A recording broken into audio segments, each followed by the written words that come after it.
दोस्तों, आज हम पढ़ेंगे राम रहीम सीरीज की अपने देश के गद्दार का सेकंड पार्ट जिसका नाम है हवा के बेटे। अगर आपने इसका पहला पार्ट नहीं पढ़ा तो आप मेरे चैनल की प्ले लिस्ट में जाकर राम रहीम का फोल्डर होगा, उसके अंदर आपको वो कॉमिक्स मिल जाएगी। तो पहले आप उसको पढ़े, अभी इससे इसको पढ़े, नहीं तो आपको स्टोरी समझ में नहीं आएगी। तो ये जो यहाँ पर स्टोरी है इसके फर्स्ट पार्ट अपने देश का गद्दार की है, तो पहले आप उसको पढ़ लेना। हम यहाँ से पढ़ते हैं।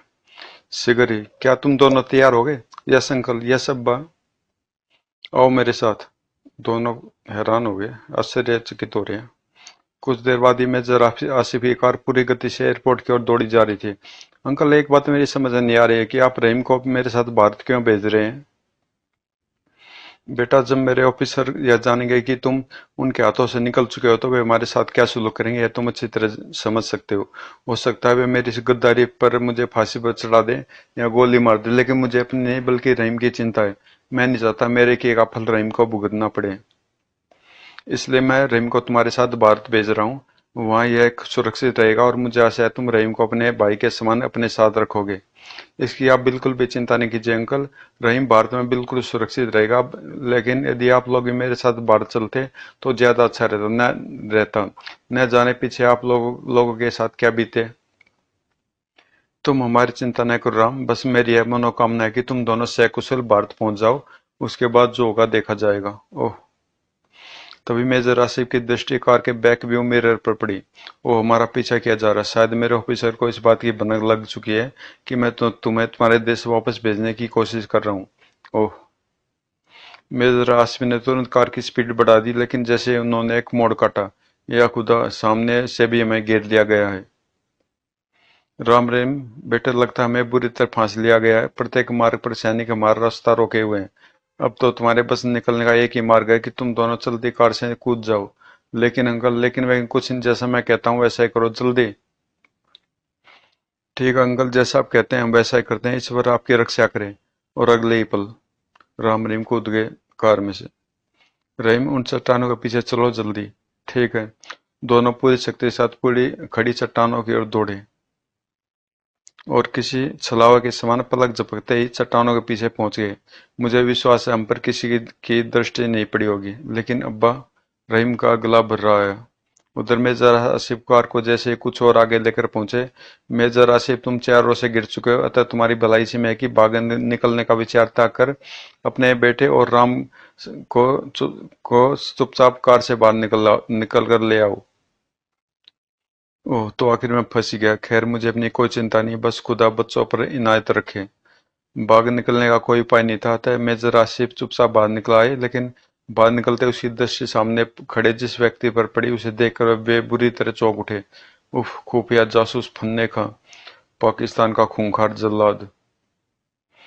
फन्ने खां पाकिस्तानी खुफिया विभाग का एक ऐसा काइया एवं जालिम चीफ था जिसकी बुद्धि एवं शक्ति पर पाकिस्तानी हुकूमत को गर्व था, जिसकी जिसके किसी भी बात को काटने की किसी में हिम्मत नहीं होती थी। हा हा हा हा, मानना पड़ेगा मेजर कि तुम समझदार हो। और अब जरा अपने बेटे और उस मेहमान छोकरे को भी बाहर बुलाओ। मैं कुछ समझा नहीं मिस्टर फन्ने का, आखिर यह सब क्या चक्कर है? मुझे क्यों घेरा गया है? मैंने तुम्हें ज्यादा समझदार बनने के लिए नहीं कहा है मेजर। भला इसमें है कि तुम उन दोनों छोकरों को चुपचाप कार से बाहर निकालने के लिए कहो।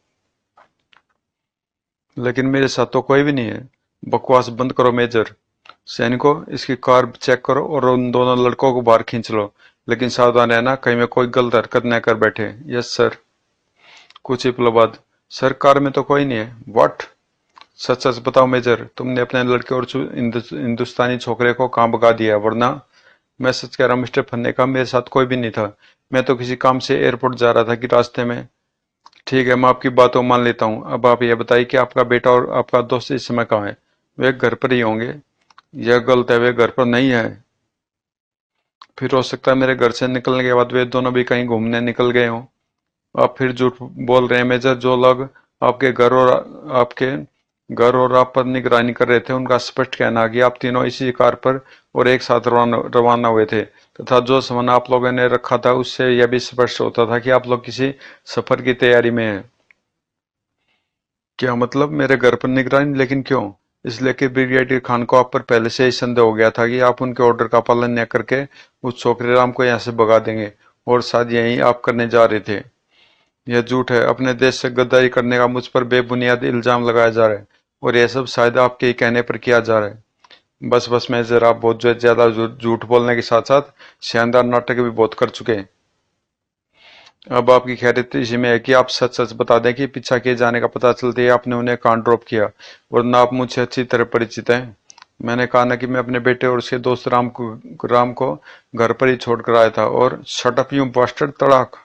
ओह सैनिकों, इसे उस पेड़ के साथ बांधो और इसकी तब तक पिटाई करो जब तक यह या तो यह सच न उगल दे या फिर इसकी चीख सुनकर वे दोनों छोकरे यहाँ ना आ जाए। Right sir. अगले पल मैं कहता हूँ छोड़ दो मुझे, वरना मैं ब्रिगेडियर खान से कहकर एक एक का कोर्ट मार्शल करवा दूंगा। जरूर जरूर करवाना, हा हा हा। सिगरी मेजर आसिफ आसिफ को उस पेड़ से बांध दिया गया और अब भी बता दो। उधर इधर चट्टान की आड़ में राम रहीम सब कुछ अपनी आंखों से देख रहे थे। उफ, यदि मैंने और देखी तो वे शैतान मेरे अब्बा को जान से मार देंगे। मुझे उन्हें छुड़ाने जाना ही होगा। राम भैया ठहरो रहीम, ऐसा कदम उठाकर तुम मूर्खता करोगे। अपने अब्बा को छुड़ाने की बजाय तुम भी उनकी कैद में फंस जाओगे। हमारे पास न कोई अस्त्र और न कोई शस्त्र, जबकि वे सभी हथियारों से लैस है। जरा दिमाग से काम लो रहीम। मुझे छोड़ दो राम भैया। तुम उस व्यक्ति को नहीं जानते, उसका नाम फन्ने का, हमारे देश का सबसे खूंखार जासूस। मैं उस शैतान के बारे में अब्बा के मुंह से बहुत कुछ सुन चुका हूँ। यदि मैं सामने नहीं आया तो वे अब्बा को जान से मार डालेंगे। तुम यहाँ से भाग जाओ राम भैया, मैं किसी किसी तरह अपने अब्बा को छुड़ाने का प्रयास करूंगा, चाहे मेरे प्राणी क्यों न चले जाए। तुम गलत सोच रहे हो रहीम। उन्हें तुम्हारी अकल अंकल की जरूरत नहीं है, मेरी जरूरत है। जब तक मैं उन्हें नहीं मिला वे न तुम्हें बख्शेंगे न तुम्हारे अब्बा को। वो फिर हमें क्या करना चाहिए राम भैया? मैं अपनी आंखों के सामने अब्बा को इस तरह तड़प तड़प कर मरते नहीं देख सकता। हमें कुछ ऐसा करना होगा जिससे सैनिक हम तक भी न पहुंच पाए और अंकल भी उनकी गिरफ्त से छूट जाए। ठहरो, मुझे कुछ सोचने दो। कुछ देर सोचने के बाद वह ध्यान आया, रही मेरे पास एक अस्त्र है, शायद वही हमारी कुछ इस समय कुछ मदद कर दे। सद क्या वह अस्त्र? जल्दी निकालो, क्या है? लो देखो, यह है वह अस्त्र। गुलेल? यह अस्त्र ज्यादा तो कुछ नहीं कर पाएगा, लेकिन कुछ देर के लिए उन सैनिकों को बौखला अवसर देगा। अब तुम चुपचाप इस गुलेल का चमत्कार देखो। अगले ही पल उई ठाक। यह सब सोचने क्या हो रहा है? और शिगरी राम द्वारा चलाए गए पत्थरों से मेजर आसिफ के आसपास खड़े सैनिकों की चीखें हवा में गूंजने लगी। उफ, ठक ठक, आह, हाय। और इससे पहले ही फन्ने कहाँ कुछ समझ पाता, एक पत्थर उसकी खोपड़ी पर भी आकर लगा। उई अम्मी, मर गया। ठक। वाह राम भाई, तुमने तो कमाल कर दिया। यह अस्त्र तो हर प्रकार के शस्त्रों से कामयाब रहा। कमाल तो तब होगा जब अंकल उनकी कैद से आजाद हो जाएंगे। इधर फन्ने खां को चोट तो सकता ही थी, लेकिन उसने हौसला नहीं छोड़ा था। जरूरी है कार्य उन्हीं छोकरों का होगा, वे शायद आसपास ही कहीं छिपे हैं। अगले ही पल सैनिकों, वे दोनों छोकरे आसपास ही कहीं छिपे। तुरंत चारों तरफ फैल जाओ और उनकी तलाश करो। ध्यान रहे वे बचकर निकलने भी न पाए और मरने भी न पाए। विशेषकर वह हिंदुस्तानी छोकरा हमें जिंदा चाहिए। तुरंत सारे सैनिक चारों ओर फैल गए और राम रहीम की खोज करने लगे। तभी मेजर आसिफ भी चीख पड़े, राम रहीम, मेरे बच्चों, यदि तुम मेरी आवाज सुन रहे हो तो सुनो। तुम जहां भी हो तुरंत यहाँ से निकल जाओ। मेरी चिंता छोड़ दो। अब अल्लाह ने चाहा तो हम शीघ्र ही मिलेंगे। खुदा के लिए भाग जाओ। आसिफ की बात सुनकर फन्ने का क्रोध से पागल उठा। यू रास्कल, मैं तेरी बोटी बोटी कुत्तों से निचवा दूंगा, देश के गद्दार। त्राक। आह। सुनो राम रहीम, तुम दोनों जहाँ कहीं भी हो छिपो, तुरंत सामने आ जाओ, वरना मेजर आसिफ को तड़पा तड़पा कर मार दिया जाएगा। या खुदा, अब क्या होगा राम भैया? इधर सैनिक हमें खोज रहे हैं, उधर अब्बा अभी भी उनके चंगुल में फंसे पड़े हैं। रहीम, फिलहाल तो एक ही मार्ग है कि हम पहले यहाँ से भागकर अपनी जान बचाए। आओ भाग चलें। क्या बकते हो बुजदिल? उधर मेरे अब्बा के प्राण खतरे में पड़े और तुम अपने जान बचाने की सोच रहे हो? क्या यही है तुम्हारी दोस्ती? ऐसी बात कहते हुए तुम्हें जरा भी लज्जा नहीं आई? थू है तुम्हारी दोस्ती पर। मुझे गलत मत समझो रहीम, फिलहाल वक्त का तगाजा यही कहता है। लेकिन विश्वास रखो, जब तक मैं उनके कब्जे में नहीं आ जाता, वे तुम्हारे डैडी का कोई अहित नहीं करेंगे। इस बात को फन्ने का भी अच्छी तरह से समझता होगा कि मुझ तक पहुंचने का उनके पास एक ही सूत्र है, और वह सूत्र है अंकल। और यदि उन्हें मार डाला गया तो शायद वह हमें कभी नहीं पा सकेगा। आओ निकल चले। सैनिक यहाँ भी पहुंचते ही होंगे, और यदि हम एक बार उनके हाथ लग गए तो शायद न हम कभी उनकी कैद से निकल पाएंगे और न शायद तुम्हारे अब्बा ही। नहीं नहीं राम भैया, आगे कुछ न को, मैं वह अशुभ बात सुन नहीं पाऊंगा। तब देर न करो रहीम, और यहाँ से निकल चलो। अंकल की जान बचाने का फिलहाल यही एक तरीका है। ठीक है, यदि तुम्हारी यही मर्जी है तो आओ, निकल चलते हैं। अगले पल दोनों पूरी शक्ति से एक तरफ दौड़ पड़े। हौसला रखना रहीम, मुझे ईश्वर की सौगंध है, यदि मैंने उस कुत्ते फन्ने खां से तुम्हारे अब्बा के अपमान का बदला नहीं लिया तो मैं आत्महत्या कर लूंगा। मुझे तुम पर पूरा विश्वास है राम भैया, और अल्लाह भी हमारी मदद जरूर करेगा। इधर सैनिकों ने आसपास का सारा इलाका छान मारा, लेकिन अब जब राम रहीम का उन्हें कहीं नाम और निशान तक नहीं मिला तो मुंह लटकाए फन्ने कहाँ के पास पहुंचे। उन दोनों लड़कों का कहीं पता नहीं चला सर, लगता है वे यहाँ से कहीं दूर निकल निकल गए हैं। ओह वह, यह बहुत बुरा हुआ, मुझसे भी चूक हो गई, जो मैंने पहले ही तुम लोगों को आसपास की घेराबंदी कर लेने का आदेश नहीं दिया। हा, तुम्हारा मंसूबा कभी पूरा नहीं होगा फन्ने का। वे दोनों कभी तुम्हारे हाथ नहीं लगेंगे, और हो सकता है कि वे जल्द से जल्द हिंदुस्तान भी पहुंच जाएं। खामोश गद्दार, मेरे जीते जी वे कभी हिंदुस्तान की धरती पर कदम नहीं रख सकेंगे। तड़ाक आह। कैप्टन रहमान, आप तुरंत उन दोनों लड़कों के बारे में हेडक्वार्टर को इत्तला कर दीजिए कि उन्हें शहर के और आसपास के इलाकों में सभी जगह तलाश किया जाए। साथ ही शहर से बाहर निकलने के तमाम मार्गों की नाकाबंदी कर दी जाए। वे शहर से किसी भी हालत में बाहर नहीं निकलने चाहिए। Right sir. और मेजर अब्दुल, आप तुरंत ही मिलिट्री फोर्स के कुछ चालाक गुप्तचरों को मेजर आसिफ और इसके दामाद के घर की निगरानी पर लगा दीजिए। मेरा मतलब तो आप समझ ही गए होंगे। यस सर, आप जरा भी चिंता न करें, मैं मिलिट्री इंटेलिजेंस को भी हिदायत देता हूँ।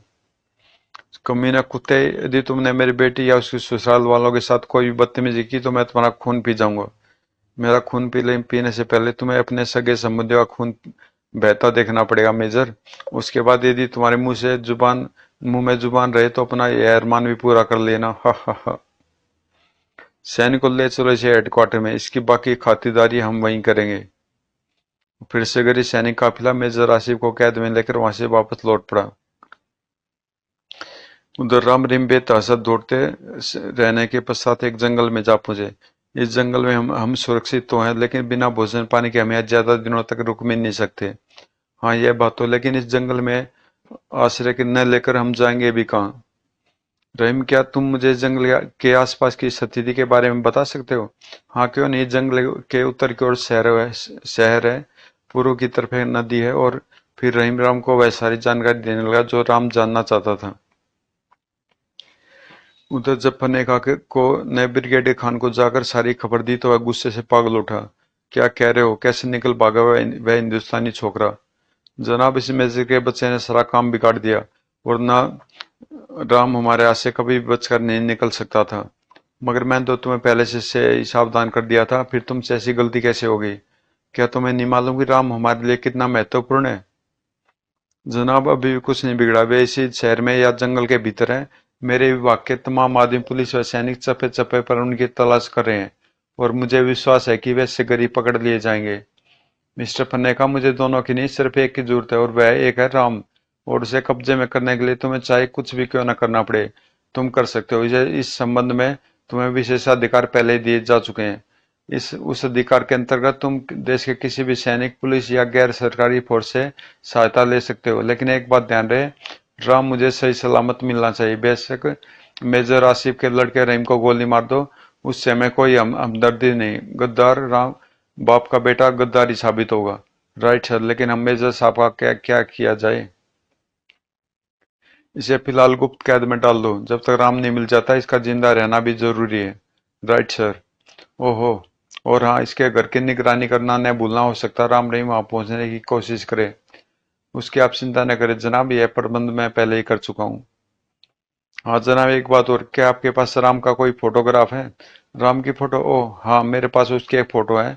हमारे जासूस ने उसके यहाँ पहुंचते ही एहतियात के तौर पर उसकी फोटो ले ली थी, क्योंकि आजकल भारत से आने वाले प्रत्येक व्यक्ति पर कड़ी निगरानी रखी जा रही है। कहकर ब्रिगेडियर खान ने तो अपनी दराज खोली और राम की फोटो निकालकर फन्ने खाई की ओर बढ़ा दी। लेकिन इस फोटो का तुम क्या करोगे? कल के तमाम अखबारों में इस फोटो के साथ ही महत्वपूर्ण खबर छपेगी कि यह लड़का नवाब इमाउद्दीन के यहाँ से लाखों रुपए नकदी व आभूषण चुरा कर ले भागा है। इसके विषय में सूचना देने वालों को 1 लाख रुपए नगद इनाम दिया जाएगा। बहुत खूब, तुम्हारी योजना काफी अच्छी है। इस तरीके से यह जल्दी पकड़ा जा सकेगा। अब तुम जाओ और अपने काम में जुट जाओ। लेकिन ध्यान रहे तो हमारी योजना के बारे में आम लोगों को भनक तक नहीं पड़नी चाहिए, वरना हमारे सारे किए किराए पर पानी फिर जाएगा। अब निश्चिंत रहे सर, ऐसा ही होगा। अच्छा, मैं चलता हूँ। उसके बाद फन्ने का मेजर आसिफ और सैनिकों के साथ वहां से निकल गया। कुछ देर बाद मेजर आसिफ को एक इमारत में गुप्त के रूप से कैद कर दिया गया। जब तक राम रहीम का पता नहीं चल जाता, तुम यहीं कैद रहोगे मेजर। उसके बाद तुम्हारे साथ साथ तुम्हारी आत्मा को भी तुम्हारे शरीर से आजाद कर दिया जाएगा। हा हा हा। उफ, कितनी भयानक योजना इनकी। पता नहीं उन मासूम बच्चों पर इस समय क्या बीत रही होगी, कहाँ होंगे वे इस समय। या अल्लाह उनकी मदद करना। इधर राम रहीम रात को जंगल से निकलकर छिपते छिपाते एक ऐसी खंडरनुमा इमारत में जा पहुंचे जो शहर के बाहर स्थित थी और वर्षों से वीरान पड़ी थी। यह स्थान सुरक्षित लगता है, अतः आज की रात यहाँ बितानी उचित रहेगी। ठीक है, तो इसके अलावा और कोई चारा भी तो नहीं है। किसी तरह का वह रात उन्होंने वहां काटी। अगले दिन सुबह, राम भैया बिना भोजन पानी के यहाँ भी हम कब तक टिक सकेंगे? कम से कम खाने पीने का तो इंतजाम होना चाहिए। वह तो ठीक है रहीम, लेकिन इस समय हमारा इस इमारत से बाहर निकलना ठीक नहीं होगा। खाने पीने का इंतजाम तो अब रात के समय ही हो सकता है। उफ, एक तरफ भूख और पैसे जान निकली जा रही है, दूसरी तरफ अम्मी अब्बा की चिंता कर जान खाई जा रही है। पता नहीं इस समय उन पर क्या बीत रही होगी। सच राम भैया, तुम नहीं जानते फन्ने खा कितना खतरनाक इंसान है। वह मेरे अब्बा पर किसी भी तरह का रहम नहीं करेगा। पता नहीं वह शैतान उन्हें कैसी कैसी यातनाएं दे। मुझे तो डर है कि कहीं वह अम्मी को भी हिरासत में न ले। चिंता मत करो रहीम, भगवान जो करेगा अच्छा ही करेगा। तुम जरा हिम्मत से काम लो, फिर देखो मेरा कमाल। मगर तुम अकेले क्या करोगे? एक तरफ पूरी सरकार है, दूसरी तरफ से तुम। कैसे मुकाबला कर पाओगे तुम सरकारी ताकत से? मैं अकेला नहीं हूँ रहीम, तुम अपने आप को क्यों भूल रहे हो? तुम भी तो मेरे साथ हो। तुम और मैं मिलकर बहुत कुछ कर सकते हैं। वह तो ठीक है राम भाई, लेकिन कुछ तो तभी कर सकेंगे ना जब हम यहाँ से बाहर निकलेंगे। मुझे तो यहाँ से बाहर निकलने की न कोई उम्मीद नजर नहीं आ रही है। निकल रहे हम पकड़ लिए जाएंगे। मुझे विश्वास है कि पुलिस और सरकारी जासूस इस शहर के साथ साथ आसपास के क्षेत्र में भी हमारी तलाश कर रहे होंगे, और उन्होंने शहर से बाहर जाने वाले तमाम रास्तों की भी नाकेबंदी कर दी होगी। ऐसे में भला हम क्या कर सकेंगे? हम बहुत कुछ कर सकते हैं रेम। हम इन खंडरों से बाहर भी निकलेंगे और सरकारी फौज से टक्कर लेकर अंकल को भी आजाद कराएंगे। लेकिन सबसे पहले हमें जासूसों और पुलिस की निगाहों से बचने के लिए वेश बदलना होगा। तुम्हारे कहने का मतलब है कि मेकअप करना होगा? बिल्कुल। लेकिन तुम मेकअप का सामान कहाँ से लाओगे? न तुम्हारे पास पैसा ही है और न आसपास कोई दुकान। तुम इस शहर के रास्तों और दुकानों से परिचित तो हो ना? हाँ, लेकिन जिस दुकान में मेकअप करने का सामान मिलता है वह तो यहाँ से 2-3 मील दूर है। ओह, क्या सोचने लगे तुम? यही सोच रहा था कि इतनी दूर पुलिस की नजरों से छुपकर पैदल कैसे जा सकेगा। खैर तुम चिंता न कर, मैं कोई न कोई उपाय कर ही लूंगा। कहकर राम चल पड़ा। यह तुम अचानक कहाँ चल पड़े? तुम यहीं बैठो, मैं जरा इस इमारत का निरीक्षण करके आता हूँ, क्योंकि हो सकता है कुछ दिन हमें यहीं बिताने पड़े। और रहीम को वहीं छोड़ राम उस खंडर और ये इमारत का निरीक्षण करने में जुट गया। निरीक्षण करते करते, ओह यह सीढ़ियां शायद छत तक जाती हैं। चलो छत की हालत भी देख आता हूँ। और राम सावधानी के साथ उन जर्जर हो रही सीढ़ियों पर चढ़ने लगा। काफी खस्ता हालत है इन सीढ़ियों की, कहीं मेरे बोझ से टूट ही न जाए। लेकिन राम सुरक्षित छत पर पहुंचने में सफल हो गया। आसपास मकान तो नहीं, लेकिन वह पक्की सड़क जरूर है, और शायद वह सड़क शहर के भीतर जाती है। रहीम की बताई दुकान तक पहुंचने के लिए शायद मुझे इसी सड़क का इस्तेमाल करना होगा। अचानक राम उस सड़क का पर दूर एक काले धब्बे को देखकर चौंक उठा। वो जरूर वह कोई कार है और इसी तरफ आ रही है। यदि वह कार किसी तरह हमारे हाथ लग जाए तो हमारी सारी परेशानी इसी समय दूर हो सकती है। तभी एक विचार उसके दिमाग में आया और वह तेजी से सीढ़ियां उतरने लगा। क्या हुआ राम भैया, तुम इस तरह दौड़ते हुए क्यों आ रहे हो? खैरियत तो है ना? घबराओ नहीं, कोई खतरा नहीं है, बल्कि एक सुनहरा मौका हाथ आने वाला है। ठहरो जरा, पहले मैं अपनी गुलेल निकालूं, फिर तुम्हें सब कुछ बताऊंगा। आखिर क्या चक्कर हो सकता है? आओ मेरे साथ, हमें तुरंत पास वाली सड़क पर पहुंचना है। लेकिन क्यों? एक कार शहर की ओर जा रही है और वह यहीं से गुजरेगी। हमें किसी भी तरह उस कार को अपने कब्जे में करना है। ओह, पलक झपकते दोनों सड़क पर पहुंचे। कार अभी भी काफी दूर थी। तुम तुरंत सड़क पर लेट जाओ और उन्हें ऐसा दर्शाना जैसे तुम मर चुके हो या घायल अवस्था में बेहोश हो। मैं तुम्हारी योजना समझ गया राम भैया, जरा भी चिंता न करो। उसके बाद रहीम ने सड़क के बीचों बीच लेटने में जरा भी देर नहीं लगाई और राम गुलेल संभालकर पास की झाड़ियों में दुबक गया। शिगरी, अरे यार, सड़क के बीचों बीच कौन पड़ा है? खुदा जाने कौन है, शायद घायल है, तुम बैठो मैं देखता हूँ। लेकिन वह व्यक्ति जैसे कार से नीचे उतरा, आह ठक। अरे क्या हुआ उन्हें, वे गिर कैसे गए? परंतु जैसे वह उतरे, आई ठक, दोनों बेहोश कर दिए। स्त्री पुरुष दोनों के बेहोश होकर गिरते न केवल राम झाड़ियों से निकलकर सड़क पर पहुंच गया, बल्कि रहीम भी उछलकर खड़ा हो गया। रहीम, इन दोनों को जल्द से उठा कार में ठूंसो, वरना कोई आ गया तो बेकार में मुसीबत खड़ी हो जाएगी। ठीक है। फिर दोनों ने मिलकर बारी बारी से मर्द और औरत को उठाकर कार की पिछली सीट के नीचे डाल दिया और ऊपर से उन पर एक चादर जो वहीं पड़ी थी ढक दी। अब तुम जल्दी से औरत का बुर्का पहन लो, हम इसी समय शहर चलेंगे और जरूरत का सारा सामान ले आएंगे। लेकिन कैसे? इस आदमी का पर्स और औरत का हैंडबैग हमारे काम आएगा। ठहरो, मैं इनकी इनकी तलाशी लेता हूँ। तलाशी लेने पर मर्द और औरत का पर्स मिल गया, जिसमें काफी रुपए थे। वह बन गया काम। इतने रुपए तो हमें महीने भर के लिए काफी है। बेशक। लेकिन अब तुम देर न करो, जल्दी से औरत का बुर्का पहन लो और ड्राइविंग सीट पर पहुंच जाओ। क्योंकि तुम यहाँ के मार्गों से परिचित हो, इसलिए ड्राइविंग ड्राइविंग तुम्हें ही करनी है और मेकअप व जरूरत के अन्य सामान की खरीदारी भी तुम्हें ही करनी है। ठीक है। फिर रेम ने औरत का बुर्का पहनने और ड्राइविंग सीट पर पहुंचने में कोई ज्यादा देर नहीं लगाई। पहले गाड़ी को उन दुकान पर ले चलो जहां मेकअप का सामान मिलता है, उसके बाद दूसरी खरीदारी करेंगे। अभी लो राम भैया। अगले पल रहीम ने कार बाजार की ओर दौड़ा दी। राम भैया, मेकअप और खाने पीने के सामान के अलावा मुझे क्या क्या खरीदना होगा? एक जोड़ी पुरुष और स्त्री के कपड़े व जूते, एक छड़ी। फिर राम ने जिन जिन वस्तुओं की खरीदारी करनी थी वह एक एक कर रहीम को बता दी और कार की सीट पर लेट गया। सारा सामान खरीद कर हमें वापस उसी खंड में लौटना है ना? बिल्कुल। फिर इन औरत मर्द तथा इनकी कार का क्या करेंगे? यह वापस लौट कर ही सोचेंगे। उसके बाद रहीम ने कोई प्रश्न नहीं किया। लगभग 20-25 मिनट बाद वे बाजार में पहुंच गए। राम ने रुपए पहले रहीम को सौंप दिए थे तथा रहीम कार को एक जगह खड़ी करने के पश्चात बाजार से मेकअप व जरूरत का सारा सामान खरीदने लगा। खरीदारी पूरे करने के पश्चात रहीम वापस कार की ओर चल पड़ा। पता नहीं राम इन सब वस्तुओं का क्या करेगा। सबसे ज्यादा आश्चर्य की बात तो यह है कि उसने मेरी नाप के जनाने कपड़े व बाल क्यों मंगाए हैं। शिगर शिगर ही रहीम पुनः कार की ड्राइविंग सीट पर आ बैठा और कार को बैक करके खंडर नुमा उस इमारत की ओर मोड़ दिया जो शहर के अंतिम छोर पर बनी थी और जहां उन्होंने गत रात बना ली थी। क्या रहा रहीम, सारा सामान मिल गया? हाँ, सारे सामान के साथ साथ मैं खाने पीने के लिए भी बहुत कुछ लेता आया हूँ। कम से कम 3-4 दिन तक तो हमें भोजन पानी के लिए चिंता करने की जरूरत ही नहीं पड़ेगी। गुड।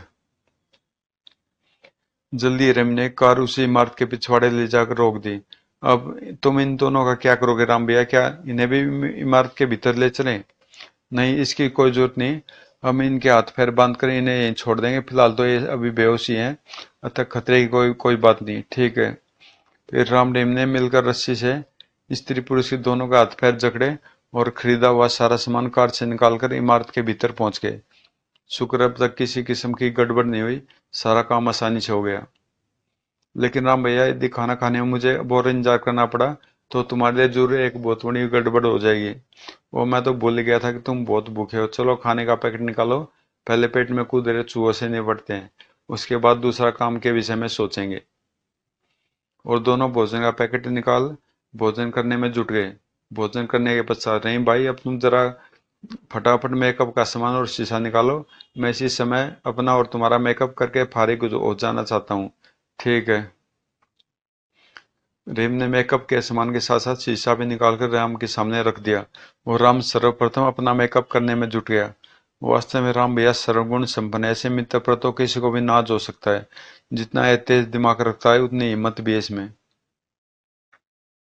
चूंकि राम स्वस्थ शरीर का लड़का था, इसलिए उसने अपने चेहरे पर एक मुसलमान नौजवान का मेकअप किया, जिसे देखकर रहीम चमत्कार छा हो उठा।